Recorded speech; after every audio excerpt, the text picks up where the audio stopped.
हमारे समाज में शादी से पहले लड़कियों को जो संस्कार दिए जाते हैं वो कितने सही हैं और कितने गलत, आज हम इसी पर बात कर रहे हैं। नमस्कार, मैं सरिता सेलवाल। हमारे यहाँ बचपन से ही एक बेटी को शादी के लिए तैयार किया जाता है कि किस तरह से उसे अगले घर जाकर खाना बनाना है, घर के काम करने हैं और किस तरह से उठना बैठना है। जब कोई लड़की भागती है तो उसे कहा जाता है कि क्या लड़कों की तरह भाग रही हो, धीरे धीरे चलो। जब जोर से बोलती है तो कहा जाता है कि इतनी जोर से मत बोलो। ये संस्कार इसीलिए दिए जाते हैं कि उसे पराए घर जाना है।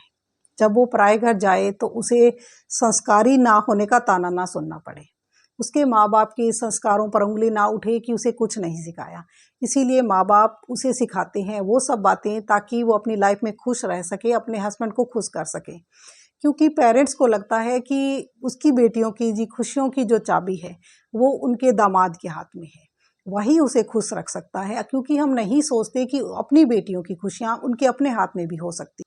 यही सिखाया जाता है हमारी मिडिल क्लास फैमिलीज़ में कि किस तरह से उसे चुप रहना है, किस तरह से उसे अपने सपनों को मारकर दूसरों के सामने मुस्कुराते हुए दिखाना है। और वो करती भी है ये सब, क्योंकि हमने अपने आसपास अपनी माँ, अपनी दादी, नानी सबको आपने देखा होगा कि वो कभी भी शिकायत नहीं करती। इसलिए हम देखते हैं कि जिस तरह से जो हमारी दादी, नानी और हमारी माँ को जो संस्कार दिए गए, उन्होंने वो सब कुछ सीखा, अच्छा खाना बनाना, घर के काम करना, बच्चों की अच्छे से परवरिश करना। लेकिन उसके बाद भी उन्हें यही सुनने को मिलता है कि तुम करती ही क्या हो। या वो खुद जब उनसे कोई पूछता है कि आप क्या करती हैं तो वो कहती हैं कि कुछ नहीं करती। ये जो काम, ये जो संस्कार उन्हें सिखाए गए थे, उनके बल पर वो कभी ना खुश रह पाई, ना उन्हें वो इज्जत मिल पाई। इसीलिए ये संस्कार देने अपनी बेटियों को कितने सही हैं। क्या हमें ज़माने के साथ बदलते हुए इन चीज़ों में चेंज करने की ज़रूरत नहीं है? हमें बदलना होगा अपनी सोच को, अपने संस्कारों को, जिन्हें हम संस्कार कहते हैं। कि हम अपनी बेटी को वैल्यूज़ सिखा रहे हैं ताकि वो अपने ससुराल में खुश रह सके और दूसरों को खुश कर सके। हमारे यहाँ बेटियों को हमेशा सिखाया जाता है दूसरों की खुशियों को खुद की खुशियों से ज़्यादा तरजीह देना, कि कैसे वो दूसरों को खुश कर सकती है। वो पहले माँ बाप को खुश रखती है, उसके बाद वो अपने हस्बैंड को, ससुराल वालों को खुश रखती है और उसके बाद उसके बच्चे आ जाते हैं। वो हमेशा अपनी खुशियाँ, अपने सपने मार कर दूसरों को खुश रखना जानती है, क्योंकि यही सिखाया गया है उसे। इसीलिए उसे दुख भी नहीं होता इस बात का कि उसके साथ क्या हो रहा है। क्योंकि जब तक आप जागते नहीं हैं, जब तक आप महसूस नहीं करते, आपको पता ही नहीं लगता कि आपके साथ क्या गलत हो रहा है। जो गलत उनके साथ हुआ है उन्हें नहीं पता। इसीलिए वही संस्कार वो अपनी बेटियों में डालना चाहती है। लेकिन हमारी माँ जो अच्छे खाने बनाती है, हमारी दादी नानी जो अच्छे खाने बनाती थी, अच्छा घर संभालती थी, उसके बाद ना उन्हें रिस्पेक्ट मिली, ना प्यार मिला। तो क्या यही संस्कार हम अपनी बेटियों को देकर, क्या हम चाहते हैं कि हमारी बेटियां उसी तरह की लाइफ जिए जैसी हमारी माँ ने जी है? एक बेटी को ज़रूरी है कि आप वो चीज़ें सिखाएं जिनसे वो अपने पैरों पर खड़ी हो सके। उसकी खुशियाँ उसके अपने हाथ में हो, ना कि उसके पति के हाथ में। उसकी खुशियों की डोर उसके खुद के हाथ में होनी चाहिए। वो तभी हो सकती है जब आप उसे कॉन्फिडेंस देते हैं। कॉन्फिडेंस देते हैं कि तुम कुछ भी कर सकती हो, तुम में वो सब है जो एक लड़के में होता है, तुम लड़कों से कम नहीं हो। और उसके बाद कि आप उसे अच्छे से एजुकेशन दीजिए ताकि वो अपने पैरों पर खड़ी होकर अपना एक करियर बना सके।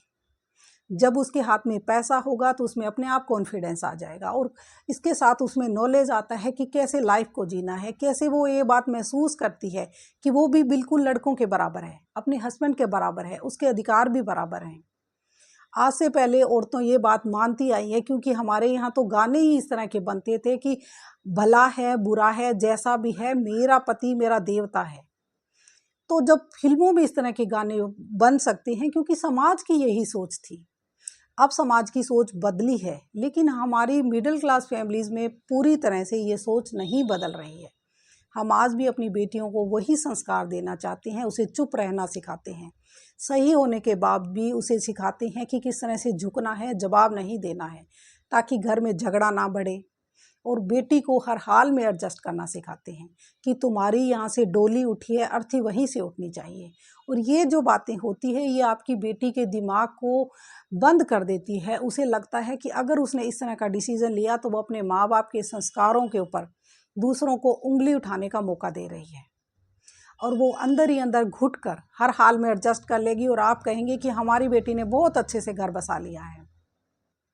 घर बसाने का मतलब ये नहीं होना चाहिए कि वो चाहे घुट कर जिए और वो वहीं पड़ी रहे। अच्छे से ज़िंदगी जीने के लिए ज़रूरी है कि उसकी अपनी सेल्फ रिस्पेक्ट हो, उसकी ससुराल में उसके हस्बैंड उसकी रिस्पेक्ट करते हों, उसे अपने फैसले लेने के लिए फ्रीडम हो, वो अपने डिसीजंस खुद ले पाए।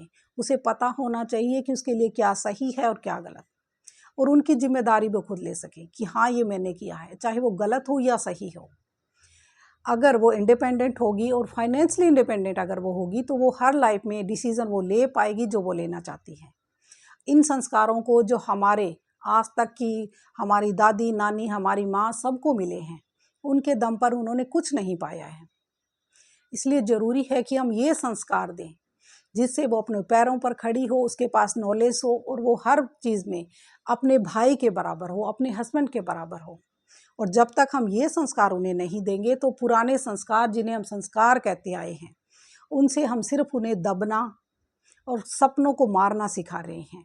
अपनी बेटियों को पंख दीजिए ताकि वो खुले आसमान में उड़ सकें। अगर आपको लगता है कि वीडियो किसी के काम का हो सकता है तो इसे शेयर कीजिए, लाइक कीजिए और चैनल को सब्सक्राइब कीजिए। मिलते हैं नेक्स्ट वीडियो में, तब तक के लिए बाय एंड टेक केयर।